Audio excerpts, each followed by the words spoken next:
Assalamualaikum warahmatullahi wabarakatuh. Alhamdulillahi wa syukrillahi wa ni'matillah.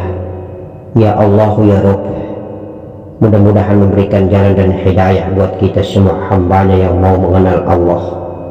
Mudah-mudahan Allah menurunkan rahmat dan cahayanya melalui Nur Muhammad zahir sifatnya, sehingga kita dapat mengenal diri dan mengenal Allah. Ya Karim ya Jalali wal Ikram. Sebuah pertanyaan yang baik dan menarik dari anandaku. Ada dua klasifikasi atau dua tipe dan golongan bagian yang selama ini tidak pernah disadari untuk dipisahkan asal muasal ciptanya pertama Nabi Adam alaihissalam dan asal muasal terciptanya mani yang menjadi adanya anak cucu Nabi Adam alaihissalam. Mari kita cerita tentang asal muasal terjadinya mani yang menjadi adanya terciptanya anak cucu Adam alaihissalam. Pertama, Allah dalam keadaan zatnya ingin sekali dikenal, dipuji, disanjung, disembah, diakui ketuhanannya. Maka Allah menzahirkan dirinya dengan menciptakan sifatnya atau menzahirkan sifatnya bernama Nur Muhammad. Nur Muhammad berada di alam sifat ini, dipindahkan Allah menuju ke alam yang satu bernama alam Nur. Di alam Nur Allah memindahkan lagi, atau Allah zat ini memindahkan lagi sifatnya ini menuju ke alam kalam. Kemudian di alam kalam Allah memindahkan lagi Nur Muhammad atau sifatnya ini menuju ke alam akal. Lalu Nur Muhammad di alam akal kembali tenggelam di dalam zatnya yang ada hanya zatnya saja. Kemudian Allah menzahirkan lagi sifatnya atau Nur Muhammad ini di alam yang satu bernama Lil Salam. Di alam yang ini terjadi sebuah pengikraran akidah pertama. Di alam yang ini bukan saja hadir Nur Muhammad, tetapi Nur Muhammad juga bersama seluruh nur-nur atau ruh-ruh para nabi yang lain. Di alam ini disebut dengan alam Lil Salam, alam pengikraran akidah pertama. Terjadinya sebuah kalimat, alastu birabbikum qalu bala syahidna. Allah zat menyatakan demikian, bukankah aku ini Tuhanmu? Ini terjadi pengakuan pertama antara sang pencipta Allah dan hamba ciptaannya.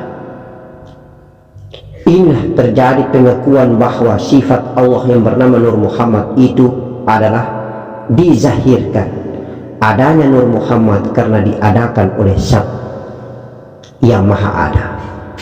Oleh karena itu yang maha ada itulah sebagai pencipta, sementara diadakan adanya itu yang bernama Nur Muhammad tetap sebagai tercipta. Walaupun antara yang tercipta dengan pencipta adalah satu, tetapi sesungguhnya yang pertama sekali ada adalah Zat, sementara yang baharu atau yang kemudian adanya ada itu adalah tercipta yang bernama sifatnya atau Nur Muhammad. Kemudian disaksikan oleh nur-nur para nabi yang lain, maka terjadilah sebuah pernyataan filosofis tasawuf teologi, alastu birabbikum qalu bala syahidna. Maka demikianlah kenyataan itu.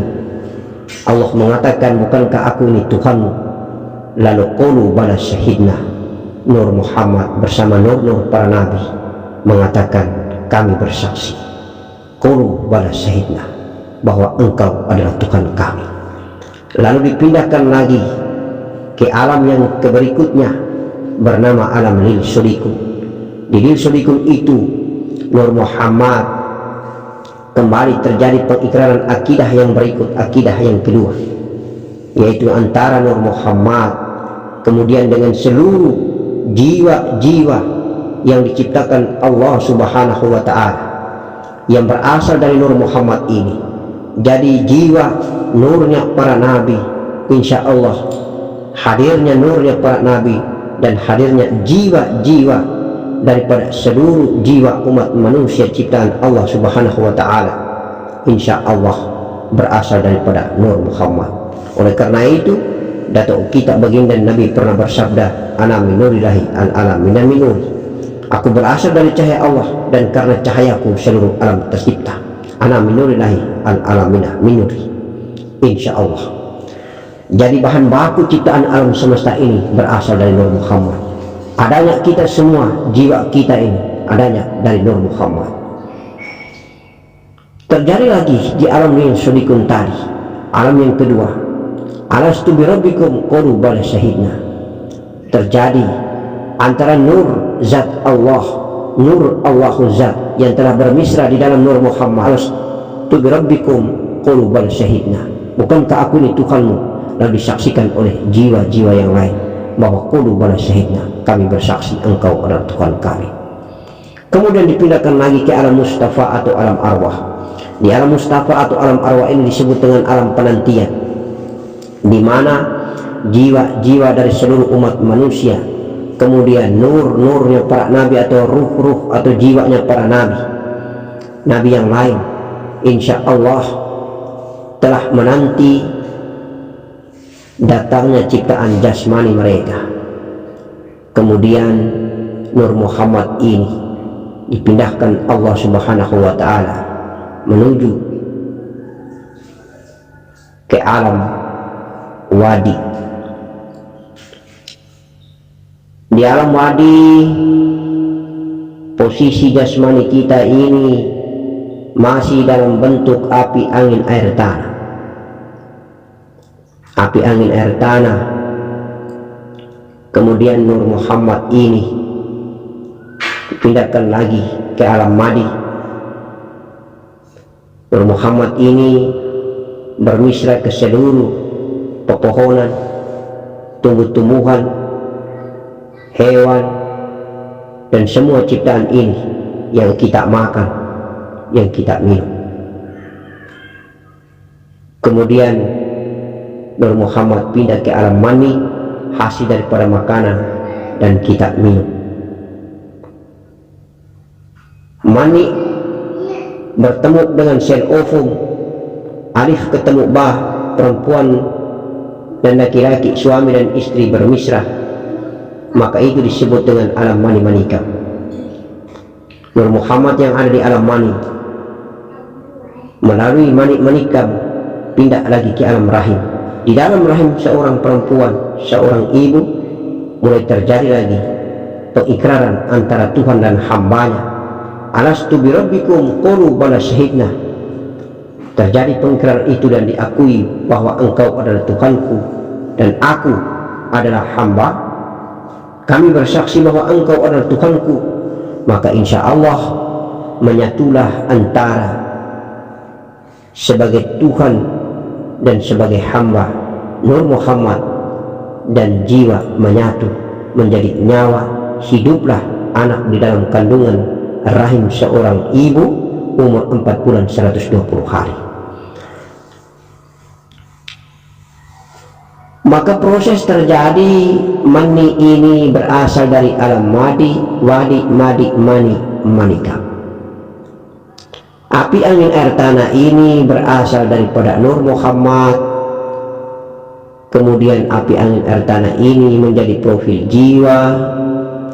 Kemudian Nur Muhammad yang ada di dalam mani dan Nur Muhammad yang ada di dalam ovum bertemu, masuk ke dalam rahim, jadilah raga manusia yang terdiri dari indra zahir, darah, daging, tulang, dan kulit, tubuh kasar manusia.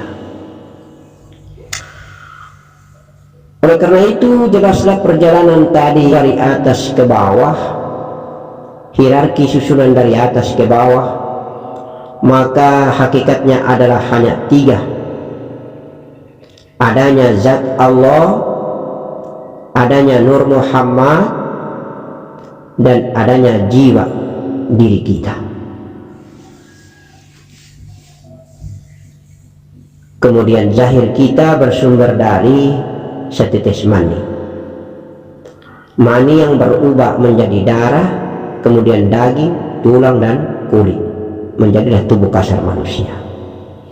Jadi ada tubuh kasar manusia ini bahan bakunya dari mani, kemudian jiwa bahan bakunya dari Nur Muhammad.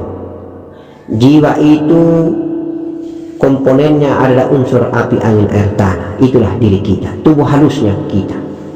Jadi tubuh kasar itu bahan bakunya mani, tubuh halus ini bahan bakunya adalah Nur Muhammad. Nur Muhammadlah bermisrah menjadi api, angin, air, dan tanah.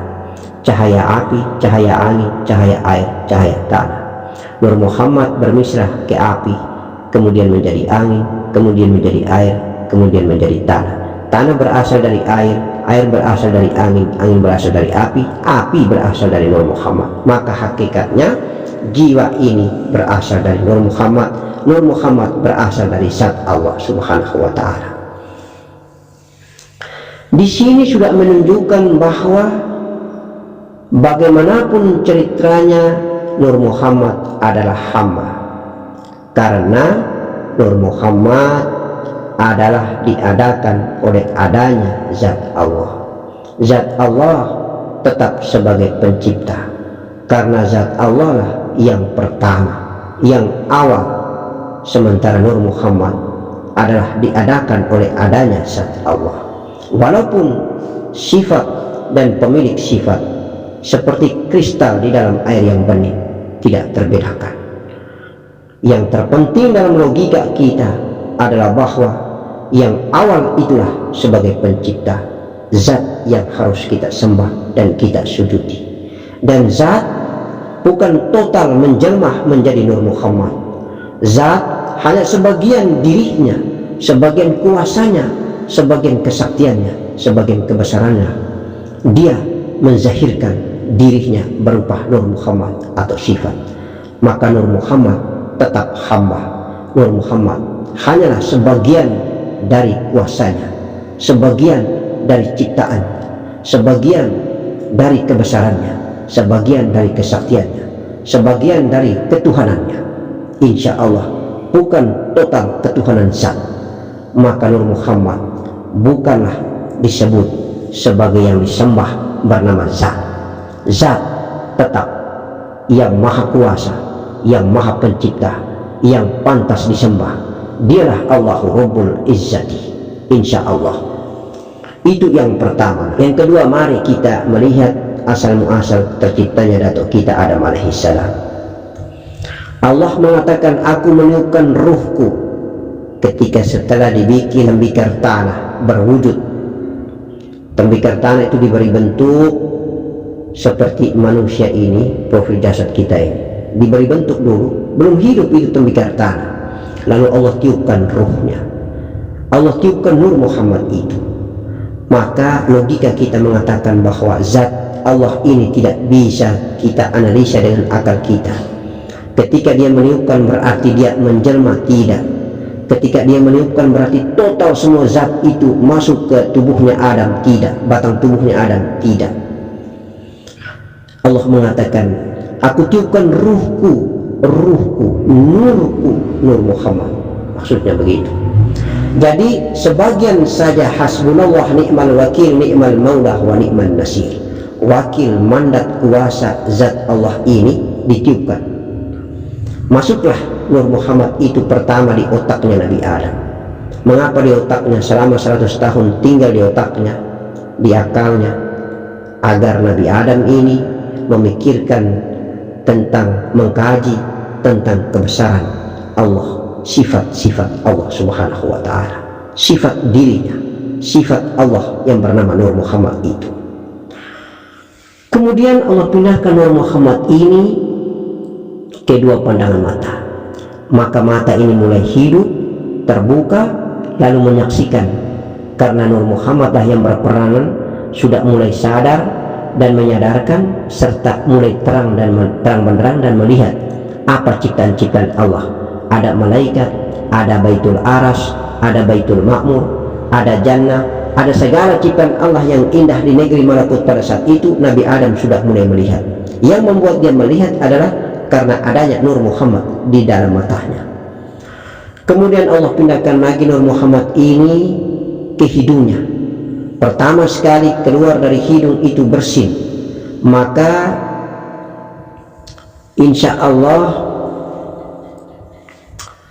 setiap hamba Allah yang apabila bersin mengucapkan Alhamdulillah, yang mendengarkannya menyebut Harakamullah, sementara yang perempuan Alhamdulillah. Karena apa dia bersin Nabi Adam ini? Karena asalnya dari tanah, maka Nur Muhammad ketika keluar masuk tinggal menetap di hidung, bersinlah dia. Kemudian pindah Nur Muhammad ini di telinga, lalu mendengarlah Nabi Adam, lalu pindah turun lagi ke jantung hati, ke kolbi ini, lalu Nur Muhammad pindah lagi ke perut, maka rasa laparlah kita karena adanya Nur Muhammad. Kemudian Allah pindahkan lagi Nur Muhammad di kemaluan, hiduplah kemaluan kita ini karena adanya Nur Muhammad. Kemudian turun ke betis, lalu turun ke tumit kaki. Insya Allah itulah singgasana, tempat singgahnya Nur Muhammad di tubuh kasar Adam pada saat itu. Maka Allah dalam keadaan zatnya tidak bisa kita kaji tentang bentuk, wujud dan rupa, karena Allah dalam keadaan zatnya itu sangat rahasia di atas rahasianya. Nur Muhammad lah yang pantas kita kaji, karena Nur Muhammad tercipta, dan Nur Muhammad adalah hamba, Nur Muhammad adalah sifat, Nur Muhammad adalah baharu, ada karena diadakan. Karena Nur Muhammad inilah jasad Adam ini bergerak, matanya melihat, otaknya berpikir, telinganya mendengar, hidungnya bersin, jantung hatinya mulai berdegup, kemudian keduanya bergerak, lalu kakinya bergerak, tangannya, dan semua elemennya bergerak karena Nur Muhammad. Maka kita, Nur Muhammad melalui ada di tulang sulbinya Adam melahirkan kita, adanya kita. Hakikatnya hanya tiga saja. Kita sebagai tubuh kasar, kita sebagai jiwa adalah hamba. Nur Muhammad pun tetap sebagai hamba dan harus kembali ke zat. Setiap hamba ini kembali ke zat, syaratnya harus mati, tidak hidup. Karena zatlah yang pantas hidup, zatlah yang maha hidup, zatlah yang hanya satu, Tuhan hanya satu, itulah Allahuz Zat. Allah mengatakan bahwa dalam setiap aktivitasmu ada dua aktivitas dalam kehidupanmu. Apabila aku genggam, itulah yang kalian alami dalam keadaan tidur dan mati. Ketika aku genggam, pasti kalian mengantuk dan tertidur, dan ketika aku genggam, pasti kalian akan mati. Itulah kita belajar mengenal diri. Walaupun kita sudah tenggelam di dalam zatnya Allah, kita sudah tiada, zat Allah yang ada, lalu kita hidup, maka kita termasuk insan kamil mukamil. Pada saat kita insan kamil mukamil, jasad ini tidak sadar bahwa kita adalah hamba. Kita tidak sadar yang menggerakkan adalah Allah, yang melihat adalah Allah, yang mendengar adalah Allah, yang berjalan adalah Allah. Itu yang disebut dengan wali majdu, itu yang disebut dengan kekasih Allah, yang sudah Allah lah yang mengatur dan menggerakkan roda perjalanan raganya, ya Allah. Itulah idza arada syai'an ayyaqula lahu kun fayakun. Dia sudah tidak makan, dia sudah tidak minum, dia sudah tidak tidur. Itulah syarat ketuhanan Allah yang ada pada raga manusia.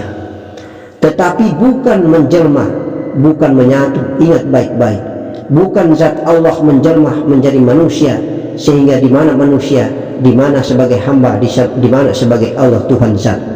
Tidak, kita tetap sebagai hamba, Allah zat tetap sebagai zat. Karena kita diciptakan untuk mengenal, untuk berruku dan sujud, untuk mengakui ketuhanan Dia. Karena sesungguhnya kita ditempatkan di bumi, dan asal muasal kita berasal dari setetes mani, dan karena kita diadakan dan digerakkan oleh Nur Muhammad ciptaannya juga. Insya Allah, oleh karena itu kita tahu bahwa kita berasal dari Nur Muhammad, dan Nur Muhammad kita berasal dari dirinya yang bernama Zat. Maka kita belajar mengenal diri. Pelan-pelan kita merangkak menanjak tangga ini menuju ke tempat asal kita bernama Nur Muhammad. Sampai di Nur Muhammad kita tiada, jiwa kita tenggelam. Nur Muhammadlah berangkat menuju ke Zatnya. Tenggelamlah Nur Muhammad ke dalam Zatnya. Kalau Zatnya masih meridhoi bahwa hamba-hambanya ini hidup, maka insya Allah hamba-hamba ini hidup menjadi insan yang kamil mukamil. Dia tidak sadar bahwa dia adalah hamba. Sesungguhnya yang ada adalah Zat Allah semata. Tetapi bukan Zat Allah menjelma, ingat sekali lagi. Dan perjalanan ma'rifat ini bukan menyatu, tetapi justru Allah mengatakan dalam hadis qudsinya, apabila hambaku datang mendekati aku, maka akan aku binasakan dia. Maksudnya kita hancur berantakan, kita tiada, yang ada hanyalah Zat Allah. Kalau Allah hidupkan kita lagi, itulah maha kuasanya Allah. Dan hidupnya kita bukan lagi kita yang hidup, tetapi Allah yang hidup. Setiap perjalanan kita di atas muka bumi adalah menjadi hamba yang kamil mukamil. Seorang wali-wali Allah yang kamil mukamil, dia tidak lagi makan, tidak lagi minum makanan bumi dan minuman bumi. Hanya dengan kuasa dan kebesaran Allah jualah dia selalu hidup seperti para ahli surga di alam jannah. Insya Allah. Allahu Akbar walillahil hamd. Kita adalah hamba yang hina, walaupun Allah yang ada melalui Nur Muhammadnya diciptakan di dalam hati yang ada di singgasana qalbi ini, terhijab oleh dinding-dinding hawa bumi, karena nafas kita yang belum menjadi jiwa ini pesiar dan menghirup mendapatkan makanan-makanan bumi. Lalu kita yang masih berutuh, berprofil utuh, masih menjadi darah, daging dan kulit ini, masih memenuhi makanan-makanan bumi yang kotor ini. Oleh karena itu, maka pantaslah kita tetap menjadi hamba. Apabila kita ingin masuk lebur di dalam dan kita mati, tiada yang ada hanyalah Allah. Kalau Allah hidupkan kita lagi menjadi insan kamil mukamil, maka syarat ketuhanan itu harus kita miliki. Syarat rabbaniyahnya Allah harus kita miliki, yaitu kita tidak pernah akan makan lagi, kita tidak pernah akan minum lagi. Kita ada dan tiada, kita tiada tetapi ada. Kadang kita ada, kadang kita tiada. Itulah kekasih Allah, itulah wali-wali Allah yang jadak mujadak. Insya Allah seperti itu. Lalu pertanyaan kita, bagaimana dengan datuk baginda Nabi? Dialah Muhammad sallallahu alaihi wasallam, raga yang sejati, yang diizinkan Allah menjadi hamba dan menjalankan sunnatullah. Makanya sedikit saja ketika ketika datuk baginda Nabi Muhammad sallallahu alaihi wasallam, makanya hanya dengan 3 kurma dia berbanyak dengan puasanya, sementara kita tidak bisa mengikutinya. Karena sesungguhnya keaslian dan sejati raga rupa Allah itu adalah Muhammad sallallahu alaihi wasallam. Tetapi Muhammad sallallahu alaihi wasallam bukan Allah, karena dia tetap rupa ciptaan Allah. Dia tetap rupa ciptaan Allah. Nur Muhammad tetap sifat ciptaan Allah. Zatlah pencipta segalanya. Insya Allah. Allahu Zat, Allahu wujud, Allahu rupa. Allahu Zat adalah segalanya, Allahu wujud adalah sifatnya yang bernama Nur Muhammad. Allahu rupa, itulah Muhammad sallallahu alaihi wasallam. Adam adalah bahasa Arabnya bernama tiada. Adam adalah Abu Basar, sementara Muhammad adalah Abu Arwah. Insya Allah jasmani Adam, jasmani Ibrahim, jasmani semua kita ini sesungguhnya adalah Muhammad. Kita akan menuju menjadi Muhammad sallallahu alaihi wasallam. Oleh karena itu Muhammad sallallahu alaihi wasallam, inna arsalnaka ila rahmatan lil alamin. Dia menjadi rahmat seluruh alam ketika dia diciptakan. Muhammad awal, Muhammad akhir, Muhammad zahir, Muhammad juga adalah batin. Insya Allah Muhammad adalah awal, Muhammad adalah akhir, Muhammad adalah zahirnya Adam, Muhammad juga adalah batinnya Adam. Assalamualaikum warahmatullahi wabarakatuh.